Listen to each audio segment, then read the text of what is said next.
રાજકોટ જિલ્લાના ધોરાજીમાં સ્થાનિક સ્વરાજની ચૂંટણીને લઈ મહિલા સંમેલન યોજાયું।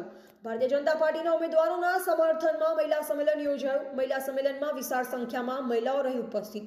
નગરપાલિકાની ચૂંટણીમાં ચૂંટણી લડી રહેલ ભારતીય જનતા પાર્ટીના તમામ ઉમેદવારોને જંગી બહુમતીથી ચૂંટી કાઢવા કરાઈ અપીલ। પ્રદેશ ભાજપ મહિલા મોરચાના અધ્યક્ષ દીપિકા સરળવારે ઉપસ્થિત ભાજપ દ્વારા નારી શક્તિના હિત માટે કરેલ કામોની મહિલાઓને અપાવી યાદી। સંમેલનમાં ઉપસ્થિત તમામ મહિલાઓએ ભારતીય જનતા પાર્ટીના ઉમેદવારોને જંગી બહુમતીથી જીતાડવા લીધા શપથ। ભારતીય જનતા પાર્ટીના વિમલભાઈ કોયાણી, પૂર્વ પ્રમુખ ધોરાજી શહેર ભાજપ વિનુભાઈ માથુકિયા અને કૌશિકભાઈ વાગડિયા ઉપસ્થિત રહ્યા। એવા ભાવેશ ગોહિલ, ધોરાજી।